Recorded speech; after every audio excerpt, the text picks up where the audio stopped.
Matt, how exciting is it to finally see full-time IMSA prototype teams being able to go to Le Mans and compete for the overall win? And as a follow-up, what are your thoughts on this entry list as a whole? That's big, isn't it? I mean, with these big American teams like Shank and the Taylors that have been wanting to get across and do this race for a long time. Okay, Acura aren't represented this year, but hopefully they will be next. And Cadillac there, and it's a big name in obviously American motoring. Good to have a big American team there. Obviously, we have Ganassi and Penske running them, but as a manufacturer, to have them in the top class is really, really good. LMP2 is stacked as it always is. They're all running the Orica, which is a shame. It's one of those where we've funneled all the other LMP2 chassis out, really, and everyone's ended up plumped with the best one. So that's really good. We've got some great teams in there with Jota, United, and a lot of the other teams from the European Le Mans series coming across to join up with the regular WEC teams, which you can see on the graphic there, the WEC teams from the World Championship.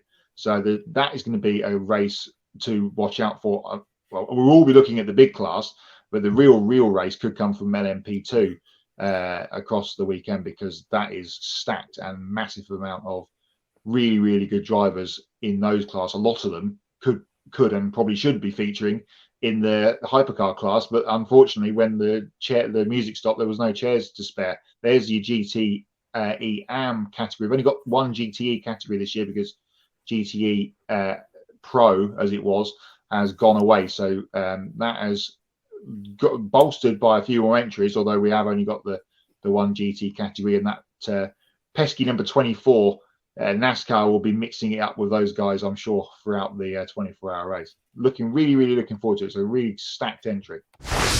I think it's really exciting to see these IMSA teams getting a great chance to go over to Le Mans, compete for the overall win. And as you said, it was really difficult at first because of the Grand Prix on the streets of Detroit, because they require you to be at that test day. And if you have the IMSA teams over here in the States trying to run a street race in Detroit, they obviously can't spread.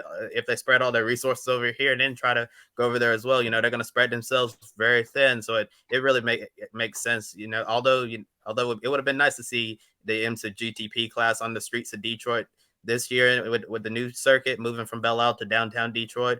I think it's a really good decision long term for sports car racing to free up that weekend so these IMSA teams can be able to prepare for Le Mans, go over to the test day, and see what they can do against the world's best prototype teams in sports car racing. Yeah, really great to see a good representation from Cadillac there. All of the same Cadillac teams we saw at the Rolex 24 in January, and then Action Express Racing making their debut at Le Mans. I think it's going to be very exciting for them to go over there and try to win overall at Circuit de la Sarthe, because they've already won the Rolex 24 at Daytona. Now they're going to try to go out there and win another 24-hour race. And Matt, you brought up a good point about the LMP2 class. It's really unfortunate that the LMP2 class has really become a monopoly and scared away all of the other constructors. Hopefully when the next set of LMP2 regulations come out, we can see a little bit more diversity, but this class is really just overrun by Orica. LMP2 has become a spec class.